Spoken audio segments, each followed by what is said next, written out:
How about this? Good morning. Welcome to Centers for Spiritual Living. Let's just begin with a little bit of meditation. So we're going to relax and be comfortable where you're at. Just feel the chair against you, or the bed maybe, if that's where you are. Feel how you're supported. And begin to relax. Just go through. Make sure that you're totally relaxed, totally comfortable. Because this is a safe world that we're in, a safe universe, no matter what the appearance is, and even though we need to take care sometimes, it is a giving and supportive universe. And as we relax more and more, let's just become aware of the divine presence which is within us and around us, that moves through us. We know that everything there is God. Both ourselves and others, people, things, places, it's all God. And so we can just feel very, very safe knowing that we are a divine expression living in the midst of another colossal, not another, but a divine expression which is an expression of the same divine spirit. Because there is only one divine presence. There's only one divine power, and that is God.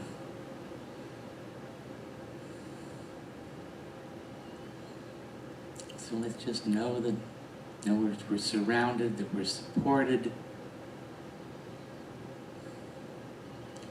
Just picture that, whatever way you want to picture it, maybe as a color around you. Whatever color means God to you.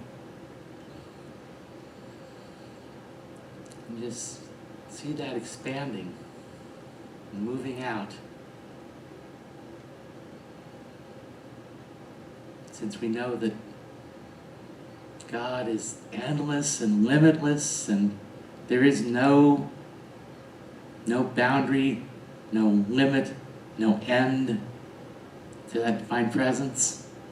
So we just see that color expanding throughout our neighborhood and throughout our city, and our state and our country and our whole world, and out, heading out toward the stars. Because it's all God. Knowing that we are safe and supported, divine expression in the midst of divine expression, one with everything. Just relax a little bit more and experience that. Experience that divine truth, that divine support. That divine God is all around, and God is within, and God is all there is.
Yes, it is so good to experience that presence of God, that endless, limitless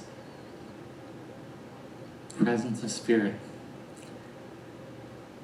Now let's again become a little bit aware of what's around us,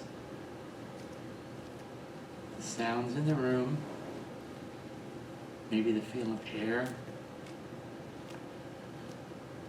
and the support of your chair or your bed or whatever is supporting you.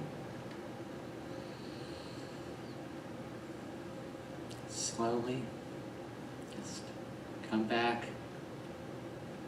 to present time and present place. When you're ready, you can just open your eyes and be here with us now. Thank you.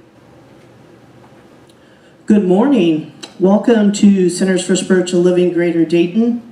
My name is Reverend Catherine Bliss, and it is my pleasure to be with you this morning. I'd like to thank Andy Hawk for her meditation this morning, and I just love that when I was driving in, it was pouring down rain, cleaning the air. And what's that got to do with anything? I like fresh, clean air. So I just again would like to welcome you. Please know that we are a spiritual community that supports you no matter where you are on your spiritual journey.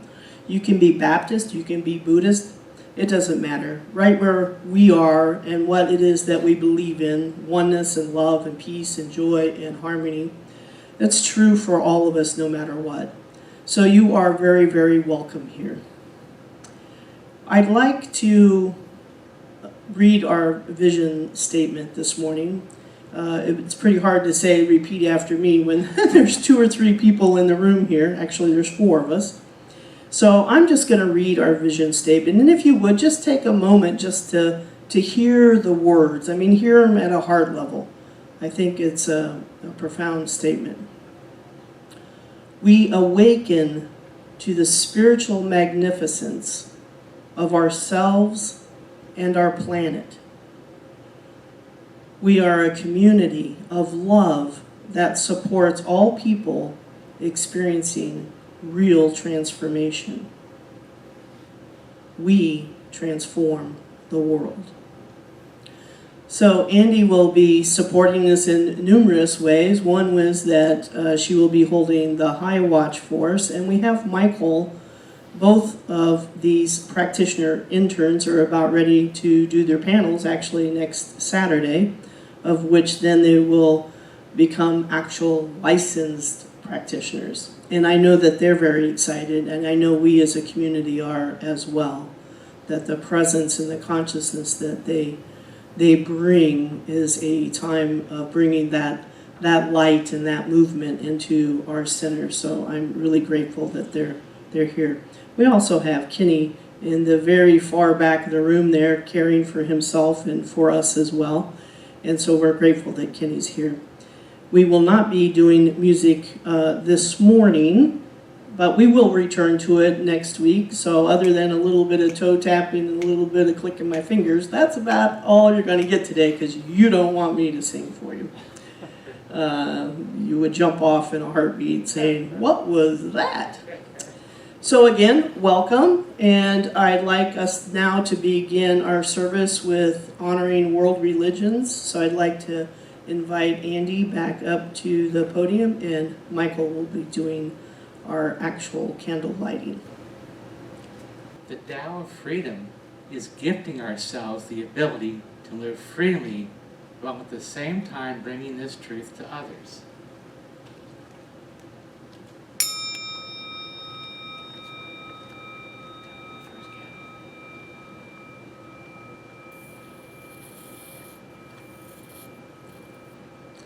From the Buddha, we are what we think.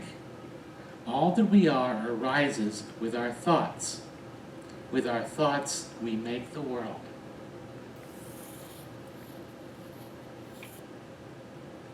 In Hinduism, moksha is liberation, the soul's release from the cycle of death and rebirth.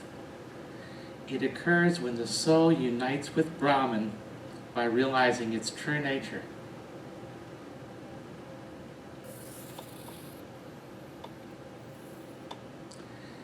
In Islam, freedom is a reality, and it is a reality that has degrees. The closer people move to God, the freer they become.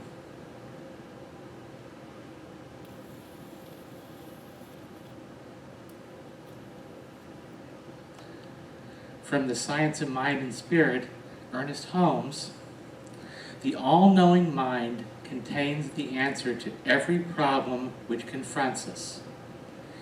Each is impelled to act upon this knowledge to the end that abundance, security, and peace shall come to all.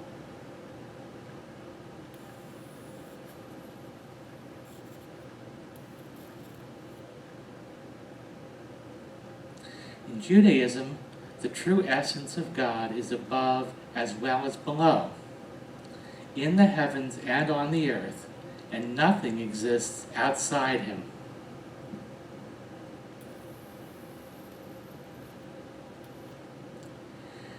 As a Quaker, Parker J. Palmer says, we must be intentional about exploring the real issues of our lives, faith and fear, hope and despair, love and hate, among others. But our explorations must be invitational, giving everyone the freedom to engage those issues in his or her own way.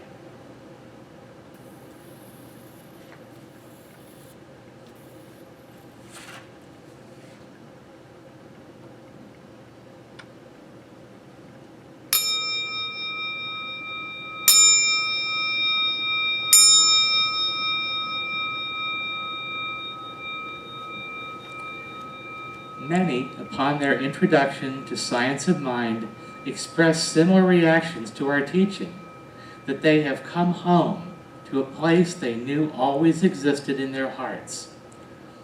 We are liberated and comforted, knowing that heaven is a state of mind that can be experienced at will.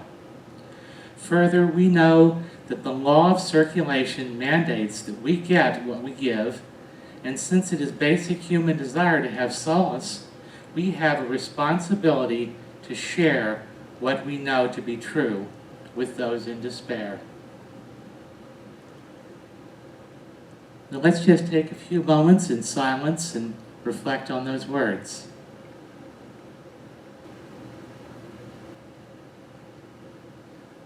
And it is so good to know that God is with us today, around us, through us, as us.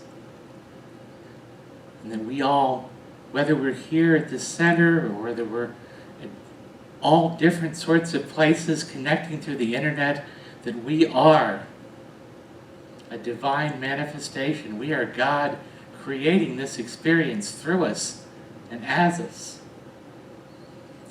Therefore, I know that this Sunday service that we're doing is the truth of God, that it is perfect in every way, that it is an expression of community.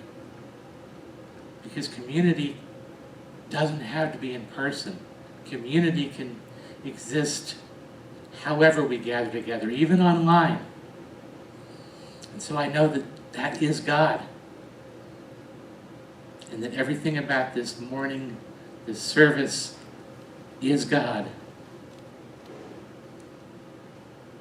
And is perfect in every way. And I give thanks for our chance to be together this morning. And so it is. Thank you again, Andy. So this morning's topic, none are free until we are all free. And our monthly theme for July is Unchained Spirituality. Last week's message was Free at Last, given by our guest speaker, Reverend Linda Ketchum. So in understanding that we treat and move our feet, we understand that the creative action is a part of our spiritual practice. And so we must act accordingly with regards to all the ways, for instance, that incarceration of God may be experiencing anything other than freedom.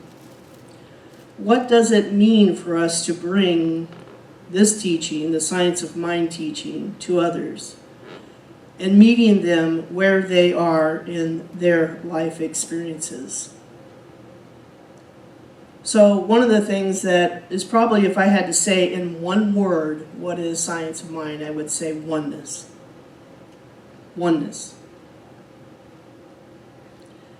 So how can we continue to impact more individuals who are currently incarcerated so that they realize the truth of their being, that we are connected, we are related, that we truly are one? How do we bring this teaching to soldiers and others who experience PTSD and feel trapped by the trauma?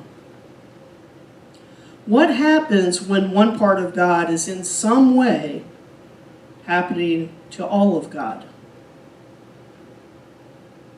So, we talk about this oneness, and I try, it's a really challenging concept in many ways, and yet it's a simple one. When I look at the ocean, there are individual drops of water, for instance, and yet all of those individual drops of water makes up the entire ocean, a great body of water that covers the most of this planet.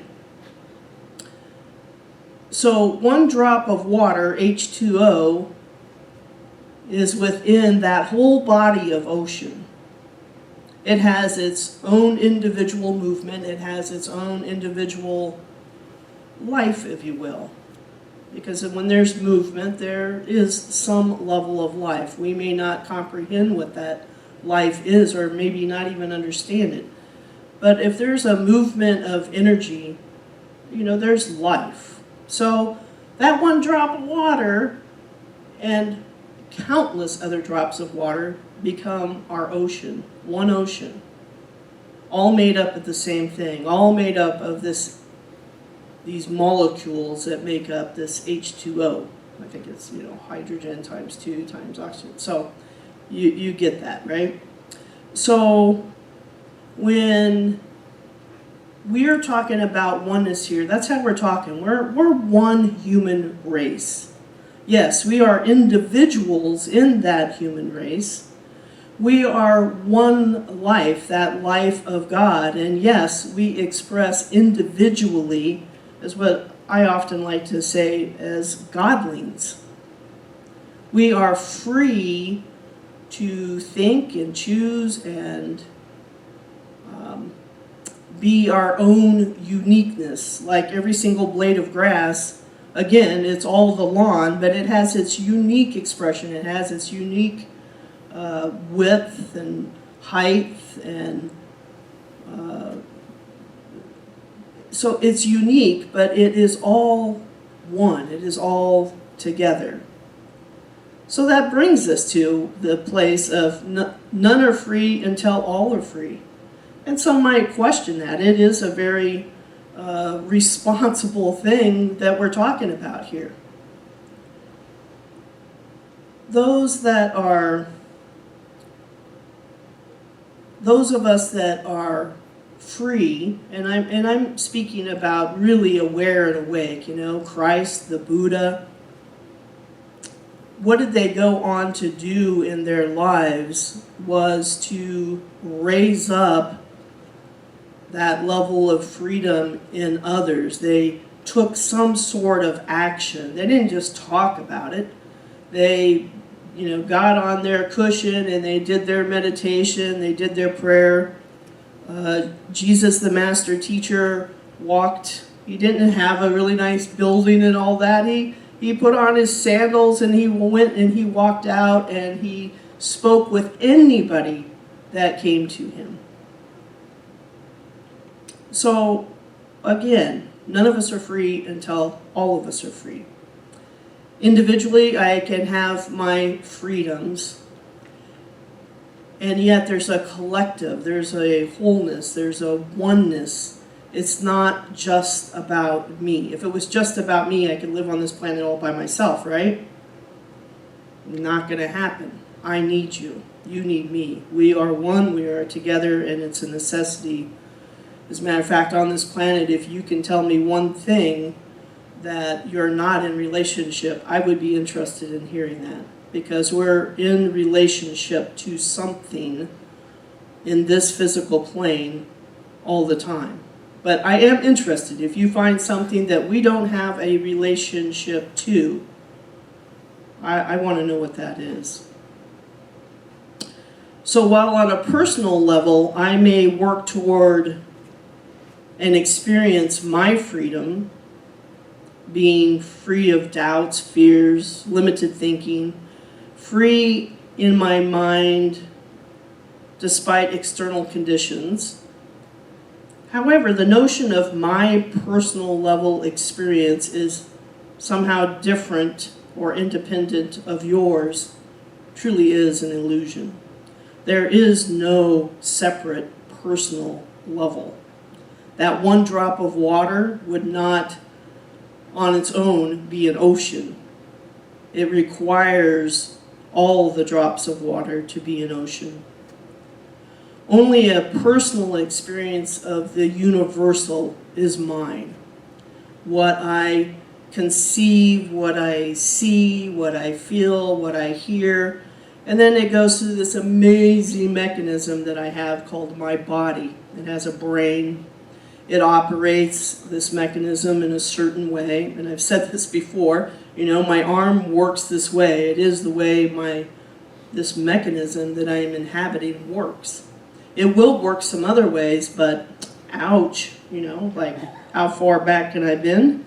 I might be double jointed, but even so, there's a limit to this physical beingness that it will take before it alerts me that it isn't built for some things. The moment I think that my personal level of freedom is independent of you and yours, that's when ego will take over and seek to defend, to protect, to act in ways of greed or possession and oppression of others, right? Because it's mine. Not yours, but it's mine. And that becomes very problematic, and it's a little bit of the conditions we see in our world today, is that we think we can have personal freedom as a separate and isolated thing that somehow I own, because I'm an individual, so it's mine. But somehow, because of the way my mind works or my experiences, that somehow limits what you can do or who you can be or your personal freedom. So the awakened realization we need is that the personal level is only an individualized experience of the universal. It feels personal, as I said, because it is manifesting at the level of our point of consciousness. So God's like these points of consciousness all over the place, and it's all God, every bit of it, all of it. Everything that is seen, everything that's unseen, it is all spirit. It is all that energy of love. It is all consciousness. And this consciousness is always given the freedom to choose. We get to choose, whether it's consciously or unconsciously, we are always choosing. So the real demonstration that you and I actually have achieved the certain level of freedom consciousness is that instead of holding as a personal possession, that we cherish it as a personalized experience of the universal truth of that one consciousness, of the one life, of the one mind. And as such, that we work toward the liberation of others. You might ask, well, why would we do that? Well, if we are one and somebody is hurting or stuck or is feeling desperate or lonely, and we are one, then aren't we also in some level, if we're willing to go there and to look, aren't we some level affected by that one instance? And we might say, well, Reverend Catherine, there's like almost 8 billion people on the planet. Yes, there's 8 billion people and there's one humanity. There's one life, there's one's presence, and there's one. There's one. So there's a responsibility in becoming awoke or aware. There's a responsibility that we have as godlings to do whatever we can do for each other. And that's in each of our hearts to take a look and to sense and feel within ourselves, within that spirit realm within us, to notice, to pay attention to, and say, there's something I can do here, even if it's driving by and waving at somebody sitting on their porch. I mean, how wonderful is that, especially when you get a chance to drive safely and notice that they wave back. Seek always to shine your light. As a young girl, Maya Angelou suffered a life of torment and darkness that nearly stole her voice forever. At a young age, she was forced to endure intense physical and emotional abuse by a family member. As a result, she became mute for nearly 5 years. But with the help of a family friend, she found her voice. Not only did she find her voice, but it became a conduit of love. Because one person raised her up. Yes, there's billions, but one person supported her and helped her.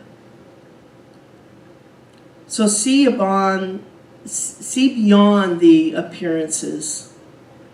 Another amazing person that it just blows me away, but is Gregory Broyle, and he's a Jesuit priest who has worked with gang members and the activity of gang members for over 30 years. His mission, Homeboy Industries, has directed many hundreds away from gangs, and into productive lives by providing employment, counseling, and love at risked youth in Los Angeles. Often individuals bearing full body facial tattoos come to him. And while it would be easy for Father Boyle to assess them based on their appearances, he sees only God and works to successfully restore their dignity, inspiring many to do the same for their peers. One person reaching out and not looking at somebody and saying, well, you look a particular way, so instead of addressing that internal fear or resistance that they have to reaching out to that person, like doing our own personal work so that we can stand in front of who's right in front of us right now is God. It's God being with God.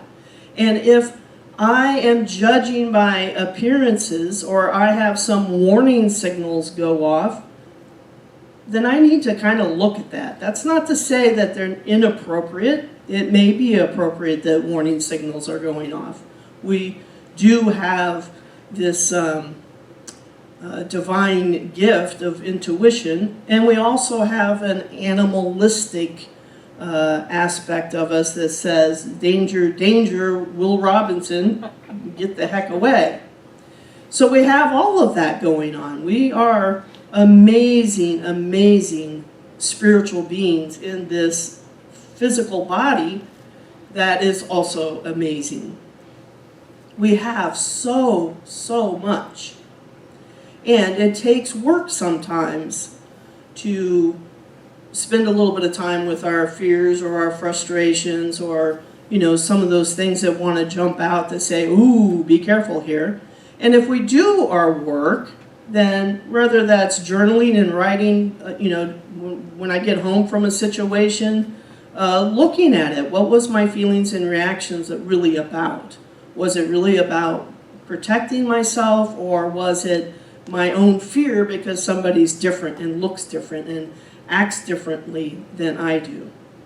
Well, I can't even imagine God saying, you know what, I'm going to create everybody the same. We'll have the same colors, we'll have the same houses, we'll have the same cars, we'll have the same jobs.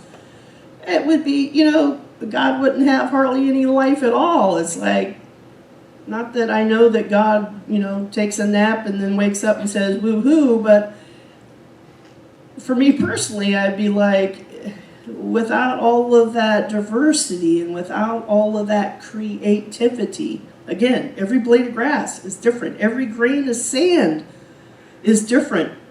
And yet it's all made up of the same stuff. As a matter of fact, the same as you and I, carbon. The same as the stars. We are one carbon cosmic event. We all are. That's a scientific fact. So we're all the same. We just have different ways of interpreting information. And we've had past experiences that plug that information in a certain way. And we have this magnificent brain that puts all that together for us faster than we even, it is there. So our feelings and our emotions really can guide us even greater, because our brain happens so quickly that our feelings and emotions can really tune us into a little bit more about what's going on. I suggest that, take a look. If you have a strong reaction or a lovely reaction, what is it? What is it? What is it in your life that's going on? Be humble. Let's be humble in our work. Go about it quietly. The world will only benefit from what you do, not from how I brag or how we brag, or that doesn't, okay, so I've said some things and maybe I feel better about myself, maybe I don't. But it is what I do. What am I doing? Who am I being in that doingness? When Jesus was approached by a leper asking to be made clean, he cured him immediately and instructed the leper, tell no one. Of course, the leper went around and told everyone about the miracle he experienced. But whether we see the leprosy as a physical disease or a spiritual void, it was the walk and not the talk that Jesus provided that mattered. When we have prevented anyone from living a life and living it more abundantly, we have restricted the creative flow of God. Ernest Holmes says, when the law of circulation is retarded, stagnation results. So you've all been, it seems to be the theme right now for me, about water. If you're at a lake and there's no inflow in that body of water, then it stagnates. The life in it begins to dwindle and to cease. It begins to dry up. And then it's not, it doesn't have that healthy flow in it. So the healthy flow of all of our ideas, all of our feelings, all of our emotions, and the actions that we take is what keeps that pond or that lake alive and abundant with life in all kinds of different species. It's a habitat, a haven for life itself. As a matter of fact, we might even come out of that. We came out of the body of water, the oceans, and life in all of its creative energy, volcanoes and earthquakes and all the things that as a human being I would say, woo, let's stay away from that. And yet, life was created from that primordial soup. In the cosmos, again, of which we are a part of, the planets collided.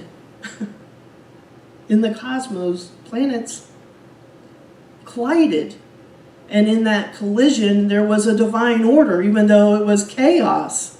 And again, on a human level, I would have a tendency to look at something like that and say, whoa, this is really bad. This is really, I go on with my human judgment around it.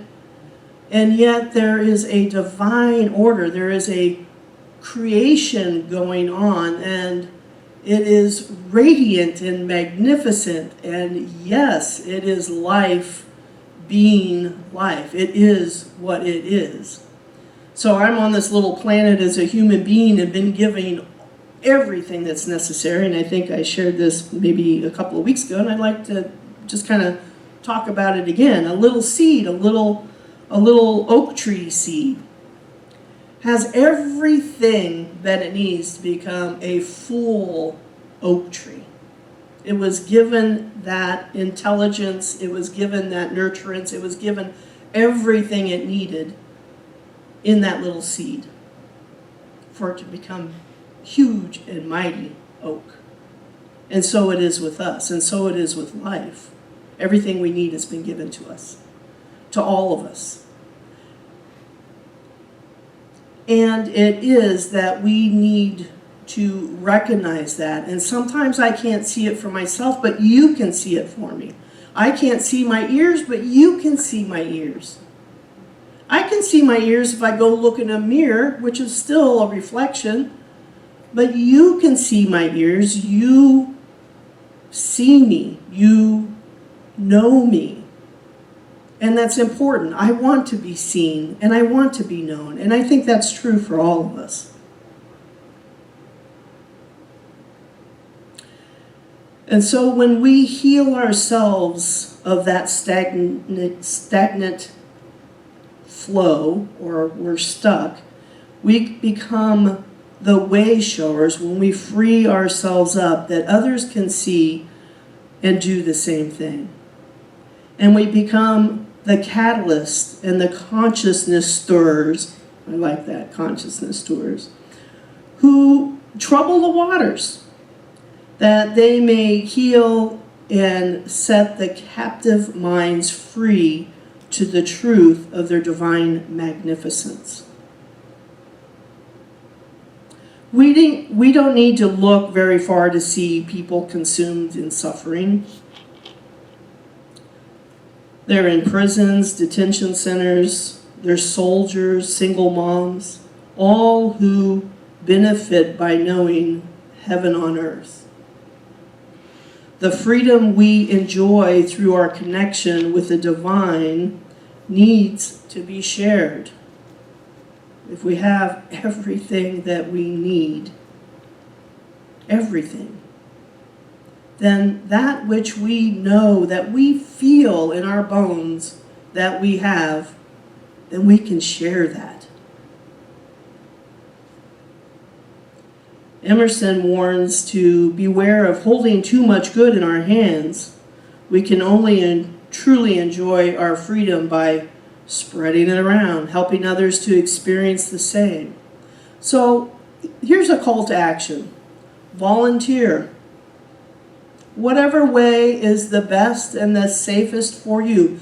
Volunteer in a way that when you do that volunteering, that it brings you joy. That you have a smile on your face, that God is expressing itself through that joy, through your life, through that activity of volunteering.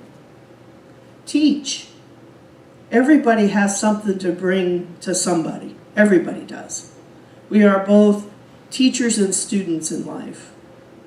Same coin, just a different side, but we all have that ability. Lead by example. Smile at strangers.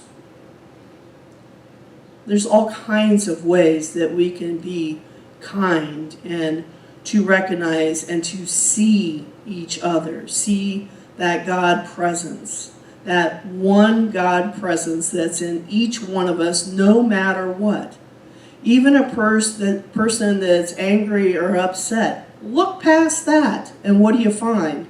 You find spirit, you find God, you find bones and flesh, you find one humanity.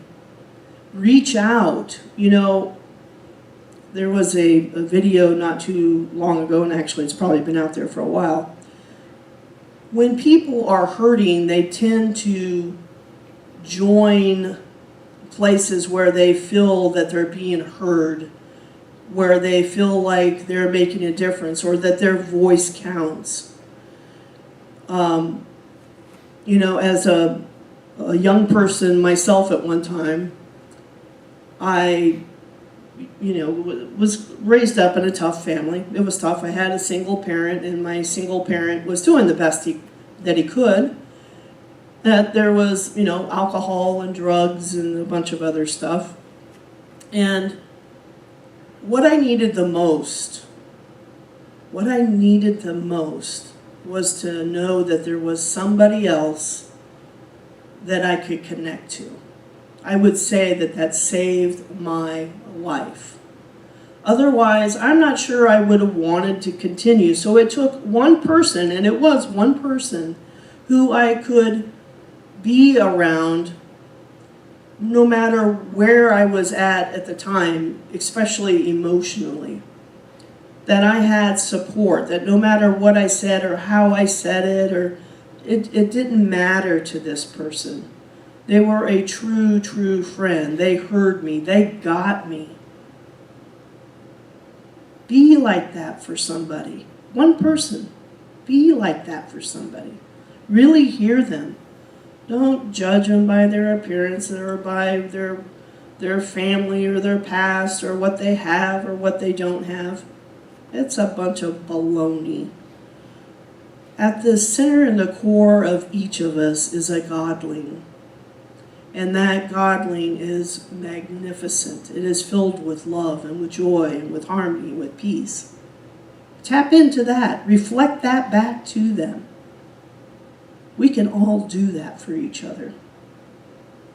We can hold a door open. We can deliver food. We could mow the grass or shovel a walkway.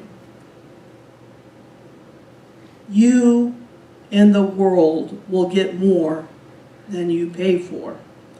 It is done unto us as we believe. We are free to the point that we are all free. The Bodhisattva vows in Buddhism, it talks about, I take vows, and I have taken these vows as a Bodhisattva, that I am not 100% enlightened until everybody is enlightened. Because if there's only one of us, and every one of us isn't enlightened, then I cannot be enlightened. I can work towards that enlightenment, and I can do, well, I'm not going to say 99% because that would be like, really? But I can be as enlightened as I can. I can be as awoke as I can. I can be as kind. I can be loving. I can be that presence of spirit and allow it to move through me that frees me up to be able to be that. And it is what I do, not what I say. That's very, very important. I can, we can all tell each other stuff, but what are we doing? If we're one, we're one. So let's just take a moment now and bring this into prayer. So right here and right now, I affirm the presence, that presence of love, that presence of light and wholeness, that is perfectly expressing itself in the universe and beyond, in this teeniest, tiniest particle, and even the space in between those particles. It's all God. And yet the the greatest cosmos and galaxies and universes beyond and beyond and beyond. It's all God, all of it. One life, one presence, one love.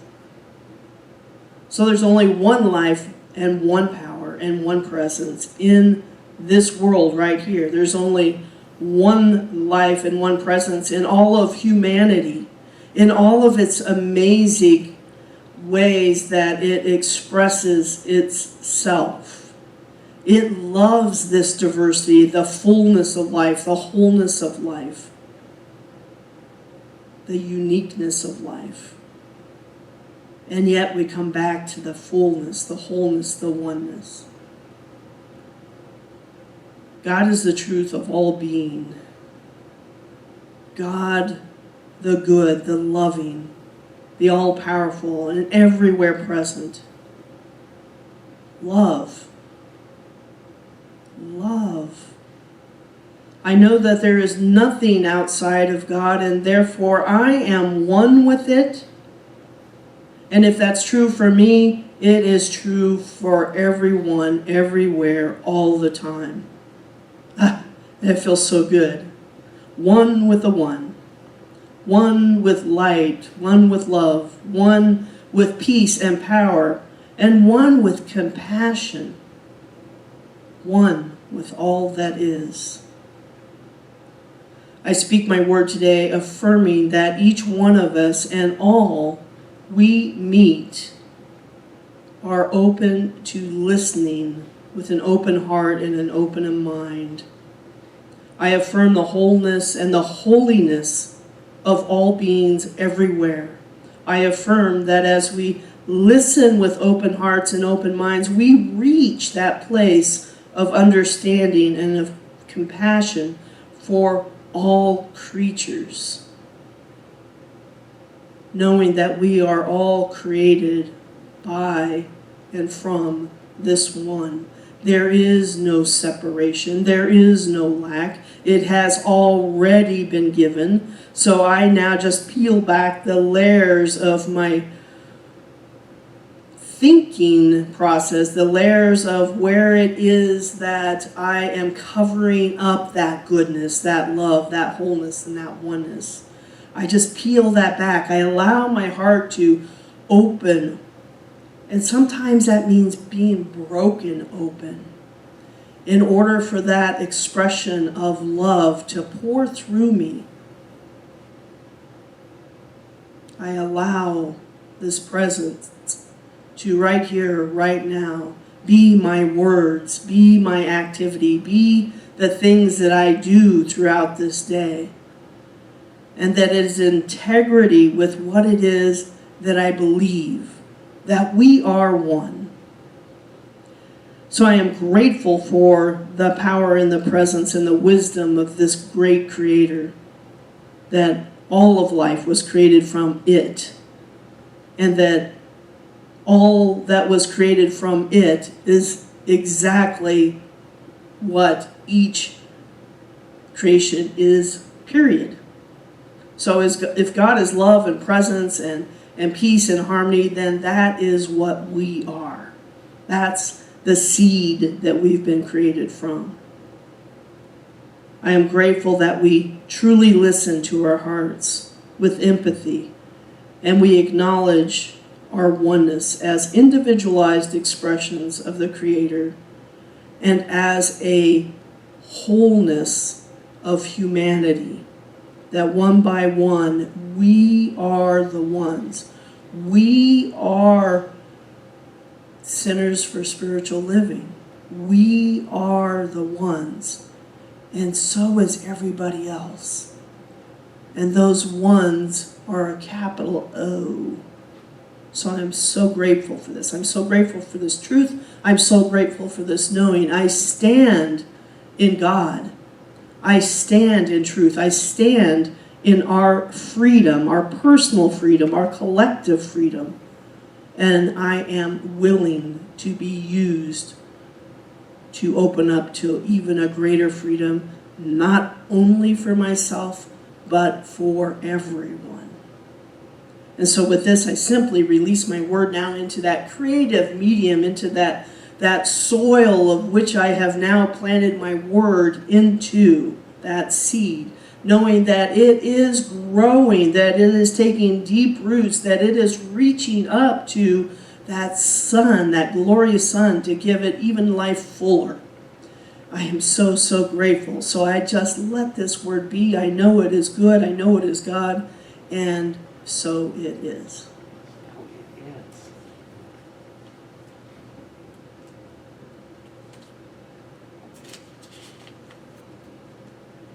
Find out what's next here.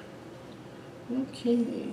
So we are actually at a point I'm looking for some music, and I'm going to get to some fingers right here.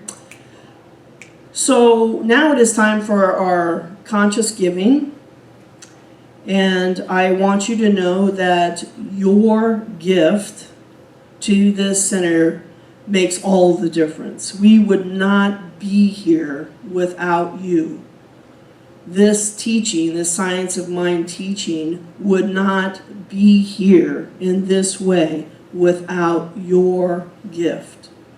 So thank you for your gift. I know that in your giving and in that joy of giving, that more is expanded within you. That all that you need is also coming to you. For when we give, we can't help but to receive. And when we give in joy, the joy itself is something that we receive.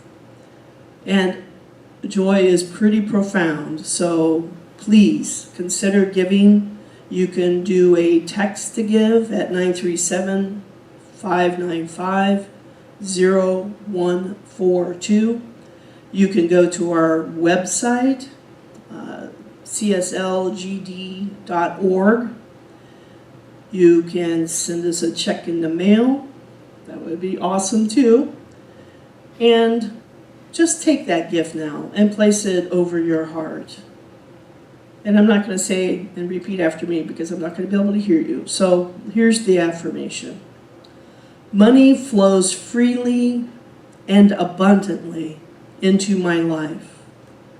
Wealth is my birthright, my natural state of being.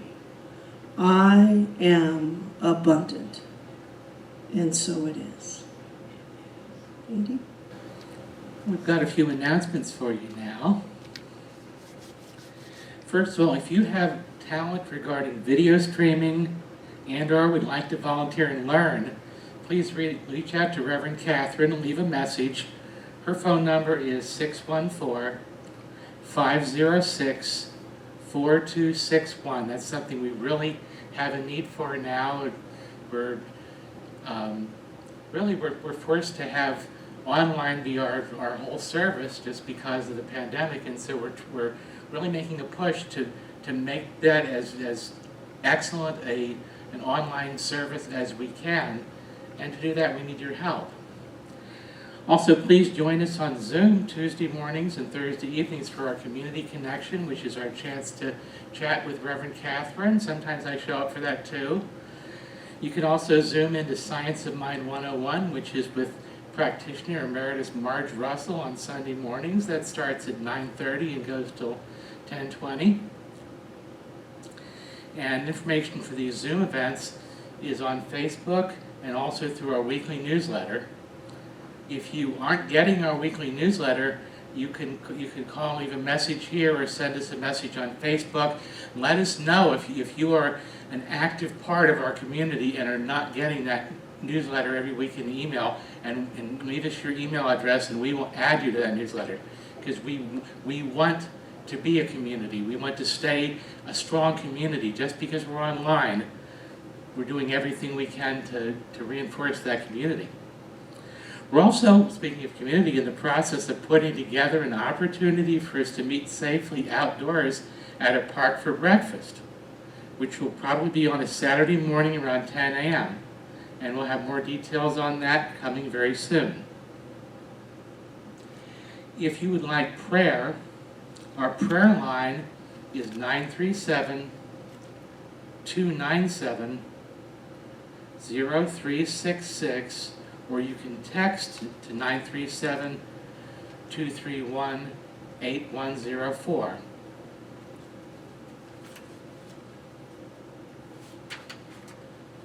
And you can also request prayer on our website, which is at cslgd.org. Also, if you want to send a prayer request, I'm going to add another way. You can send a message to us on Facebook. We do look at those, and we will get your prayer request out to all the practitioners and make sure that we give you the best possible prayer service we possibly can. So thank you very much. So I'd like to thank Andy, our practitioner on the platform with us this morning, our practitioner intern, soon to be practitioner licensed, and for her service to our community this morning. She's also doing the camera and the Facebook Live. So thank you, Andy, for doing that. I really appreciate it. And for Kenny, he set up our sound this morning, so otherwise you'd all be on there saying, what did they say? So we have, I'm hoping, and I believe it's so, that we have good sound for you. I'd also like to give a special thanks to you if you are here with us for the first time. Please visit our website, cslgd.org, for previous messages, as well as our calendar of events and classes. Thank you for choosing us and being with us this morning. I also want to give you a quick update. Mark is in rehab and doing as well as expected. Please continue to support both Reverend Cece and Mark with your prayers. And if you would like to send a card or flowers to Mark, please send them to the center here, 4100 Benfield, Benfield Drive, Dayton, 45429. Reverend Cece will pick these up and make sure that they get to Mark. So I know he would love to see your cards with little kitties, or whatever it is that you pick out. I know that he would love to see those. So thank you for whatever support that you can give in that way. And now it's the time for our affirmation. I make no secret of my connection with the divine, but give it freely for the liberation of mankind. Thank you for joining us today. We'll see you next week, where we will have a ruckus time with Kenny on the keyboards, and I'm sure we will also have a soloist to bring music back into our Sunday celebration time. Have a wonderful, wonderful day. Whatever it is that you're doing, pass on a smile, pass on a peace sign, wave at somebody. You got this. Take good care. Bye-bye.